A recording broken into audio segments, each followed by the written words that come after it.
The Martinez family Christmas party was always held at my grandparents' mansion in the suburbs of Boston. As I pulled up in my 10-year-old Toyota Camry, I could already see the lineup of luxury vehicles, my cousin's Mercedes, BMWs, and the occasional Porsche gleaming under the winter sun. I adjusted my simple black dress, designer, though they'd never recognize it without obvious logos, and grabbed the stack of gift-wrapped packages from my backseat. The security guard at the gate, who'd known me since childhood, gave me a sympathetic smile. He'd seen how things had changed over the years. "Merry Christmas, Miss Sofia," he said warmly. "They're all in the main hall." I could hear the party before I saw it. Laughter, clinking glasses, and the unmistakable sound of my family competing to outdo each other with tales of their success. Taking a deep breath, I pushed open the heavy oak doors. "Oh my God, is that actually Sofia in that ancient car?" My cousin Isabella's voice carried across the hall, dripping with mock concern. "Honey, if you needed help with transportation, you could have just asked." I forced a smile, remembering that I owned the company that manufactured the leather seats in her precious Mercedes. "The Camry's reliable. It gets me where I need to go." "Where's that? The unemployment office?" My cousin Marcus chimed in, causing several family members to snicker. He was flush with success from his recent promotion to vice president at Morrison Industries, our family's main business rival. I set my gifts down carefully under the enormous Christmas tree.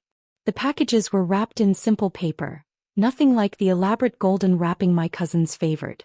They had no way of knowing that each contained rare handcrafted items I'd had shipped from artisans around the world. "Sofia, darling." My Aunt Carmen swooped in, air-kissing my cheeks. "We missed you at the country club's charity gala last month. Though I suppose the ticket price was a bit prohibitive for your situation." The situation she referred to was my supposed failure in life. 10 years ago, I'd walked away from my guaranteed position at Martinez Global, our family's company, to start my own business. They'd all predicted I'd come crawling back within months. "I was in Singapore that week," I said simply.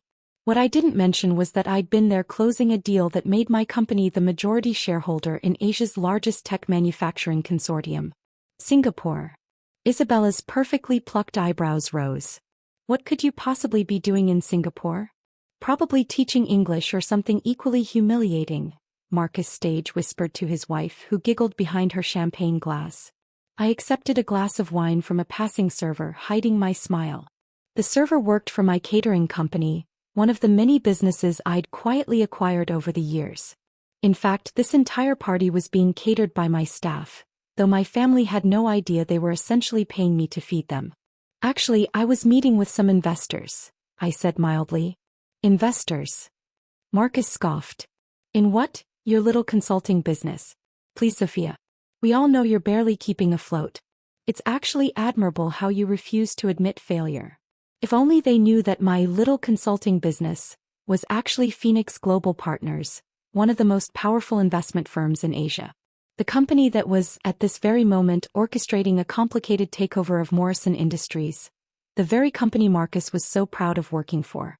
"Speaking of business," Isabella chimed in, "Marcus just closed an amazing deal with Morrison Industries." "Tell her, Marcus." Marcus puffed up like a peacock. "Just a small merger. $400 million. Nothing you'd understand, Sofia. It's high-level corporate strategy." I sipped my wine to hide my expression. The merger he was so proud of was actually a carefully planned step in my company's takeover strategy. Morrison Industries was bleeding money, though they didn't know it yet. Each merger, each acquisition they celebrated was actually bringing them closer to my control. "That's impressive," I said sincerely, because it was just not in the way they thought. Now, my father interrupted, joining our circle. "Let's not talk business on Christmas. Though Sofia, honey, my offer still stands. There's always a place for you at Martinez Global, even if it's just in middle management." 10 years ago his condescension would have hurt. Now it was almost amusing, considering I own nearly 30% of Martinez Global through various shell companies. Another fact my family remained blissfully unaware of. "Thanks, Dad, but I'm doing fine on my own." "Fine." My mother appeared, martini in hand. "Darling, you live in a rented apartment and drive a car that's older than Isabella's designer handbag collection. That's not fine, that's surviving." I didn't bother correcting her assumption about my living situation. Let them think I rented the penthouse I owned outright. Let them believe I couldn't afford better than my carefully maintained Camry. Their underestimation had been my greatest advantage for years. "Oh my God," Isabella suddenly squealed, pointing at my shoes. "Are those from last season's collection? Sofia, you should have said something. I have a whole closet of barely worn designer shoes I was going to donate." "You're welcome to them."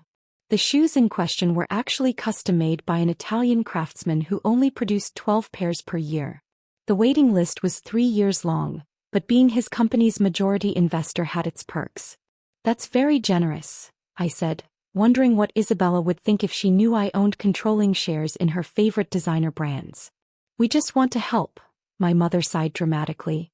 "It pains us to see you struggling when everyone else is doing so well. Look at Marcus, youngest VP in Morrison Industries history." Marcus preened. "It's true. In fact, we're about to announce another major acquisition. Very hush-hush, but it's going to change everything." I checked my watch discreetly. Right about now, my team in Singapore would be finalizing the paperwork that would begin Morrison Industries' downfall. Marcus had no idea that his major acquisition was actually a trap, carefully set and about to snap shut. "Speaking of Morrison Industries," my father said, "I heard rumors they're having some problems with their Asian market strategy. Nothing serious but concerning for their long-term stability." "Nonsense," Marcus declared confidently. "We've never been stronger. This merger I'm working on will cement our position globally." "What merger is that?" my Aunt Carmen asked eagerly. As Marcus launched into a carefully sanitized version of the deal, leaving out the parts that would expose how desperate Morrison Industries actually was, I felt my phone vibrate in my clutch. The room suddenly went quiet as my ringtone cut through Marcus's boasting. "Excuse me," I said, checking the display. "I need to take this." "Really, Sofia?" my mother sighed. "On Christmas." I stepped slightly away from the group but made sure to stay within earshot.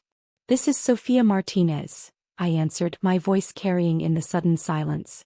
"Ms. Martinez." My assistant's crisp voice came through clearly.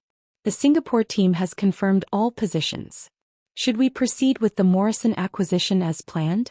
I could see Marcus freeze mid-sentence, his face going pale as the words Morrison acquisition registered. Isabella's champagne glass stopped halfway to her lips. "Yes," I said calmly, watching my family's expressions change from condescension to confusion to dawning horror. "Tell the team to proceed. And make sure all paperwork is filed before the markets open tomorrow." The silence that followed was absolute. Even the Christmas music playing softly in the background seemed to fade away. "Sofia," my father said slowly, "what exactly do you do in Singapore?" I smiled, reaching into my clutch and pulling out a business card. Simple, elegant, with just 2 words and a phone number. Phoenix Global Partners. Marcus's face went from pale to ashen as recognition set in. Everyone in the corporate world knew Phoenix Global Partners, the mysterious investment firm that had been systematically acquiring companies across Asia. The firm whose CEO had never been publicly named. "That's impossible," he whispered. "You're just a failed consultant. You can't be." My phone buzzed again with another message. Perfect timing as always. "If you'll excuse me," I said pleasantly, "I need to take this." "Oh, and Marcus? About that merger you're so proud of? We should probably talk about that after the holidays. I have some changes in mind." The next few minutes were chaos. Marcus fumbled with his phone, presumably trying to reach someone at Morrison Industries. Isabella's perfectly made-up face had gone from smug to stunned. My father stood frozen, his champagne forgotten in his hand.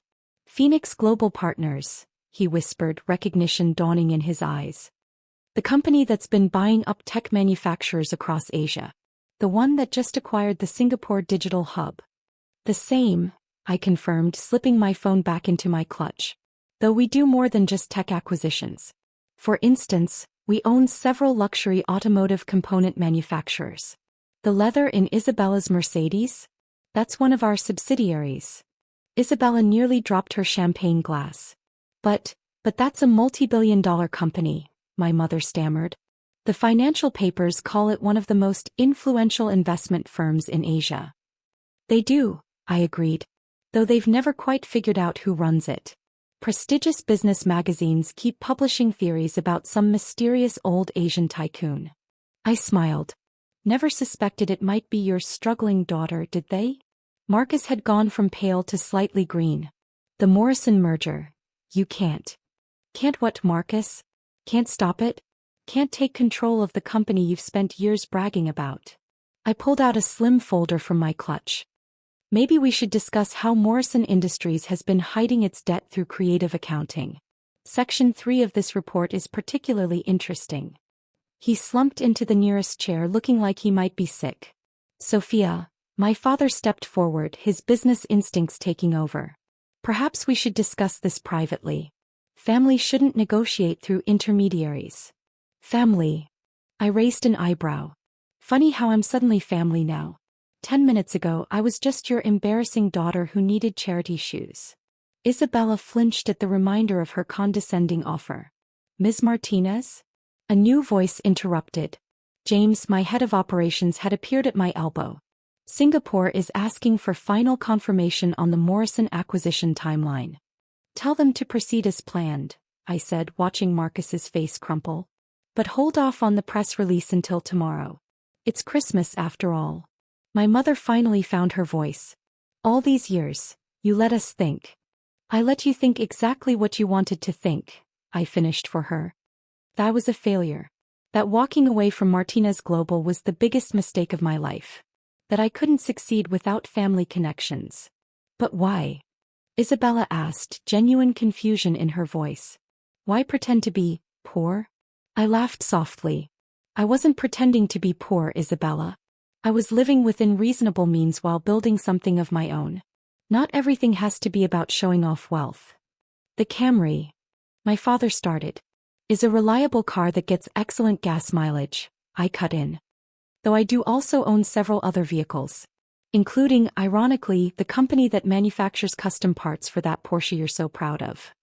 The Christmas tree lights twinkled merrily, casting colorful shadows across the scene of my family's collective realization. Years of superiority, of casual cruelty disguised as concern, of dismissing my choices, all crumbling in a matter of minutes. What happens now? Marcus asked quietly. With Morrison Industries? I considered him for a moment. That depends.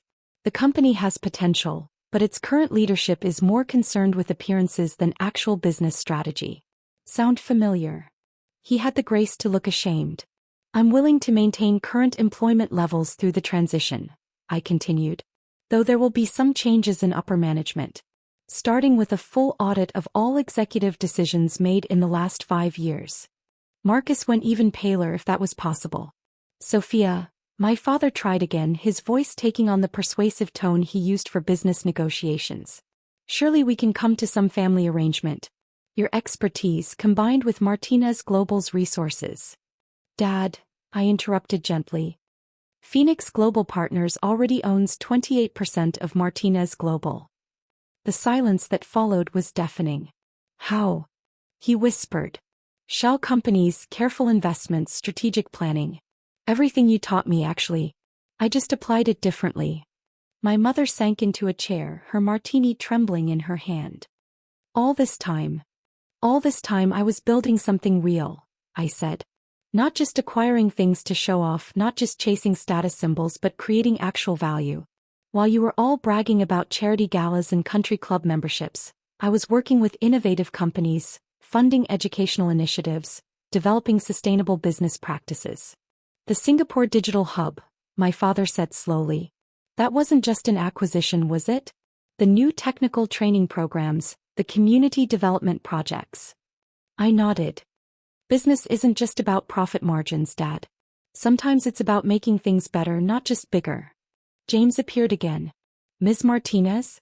The Tokyo office is calling about the Education Technology Initiative. Tell them I'll call back in an hour, I said. It's Christmas. Family time. The irony of those words hung in the air. Isabella suddenly laughed, a slightly hysterical sound. All those times we invited you on luxury vacations, offered you hand-me-downs, you probably owned the hotels we were staying in. Not all of them, I smiled. Just the good ones. Slowly the shock began to wear off. My father looked at me with new eyes, not just recognition of my success, but perhaps understanding of what he'd missed all these years. My mother kept opening her mouth to speak, then closing it again, decades of patronizing attitudes warring with this new reality. The charitable foundation, Marcus said suddenly. The one funding tech education in underprivileged areas. That's you too, isn't it? I nodded. Phoenix Foundation. We're opening 3 new training centers next year. Could. He hesitated. Could I learn more about that? The education initiatives, I mean. It sounds more meaningful than what I've been doing. For the first time that evening, I saw something genuine in my cousin's expression. Not just fear for his job, but actual interest. Come by my office after the holidays, I said. We'll talk. As the evening continued, the dynamics shifted palpably. The boasting stopped. The condescension vanished. Instead, real conversations started emerging. Isabella asked thoughtful questions about sustainable manufacturing. My father wanted to discuss educational technology investments. My mother pulled me aside as I was preparing to leave. I don't understand, she said quietly. If you had all this success, why drive an old car? Why live simply? Why not show everyone what you'd achieved? I looked at her designer dress, her expensive jewelry, all the trappings she'd always thought represented success. Because I wanted to build something that mattered more than appearances. Because true success isn't about showing off. It's about creating value, making a difference. And we never saw it, she whispered. We were so busy looking at the surface we missed everything that mattered. Maybe that's the best Christmas gift I could give you, I said softly. A chance to see things differently. As I drove home in my practical, reliable Camry, I thought about success and appearances, about family and forgiveness. Tomorrow, the business world would be buzzing with news of Phoenix Global Partners' latest acquisition. My family would have to adjust to a new reality where their failing relative was actually a powerful business leader. But tonight had given me hope that maybe, just maybe, they'd learn something more important than my net worth. They'd learn that success doesn't always wear designer labels, that power doesn't need to announce itself, and that sometimes the most impressive achievements are the ones you don't see coming. James texted one final update. Morrison acquisition proceeding smoothly. Board meeting scheduled for December 26th. Merry Christmas, Ms. Martinez. I smiled, thinking of the changes ahead. Sometimes the best revenge isn't about destroying what others have built, but about showing them a better way to build. After all, true power isn't about domination. It's about transformation. And maybe that's what Christmas miracles are really about. Not just changing circumstances, but changing perspectives. Even if it takes a multi-billion-dollar revelation to make it happen.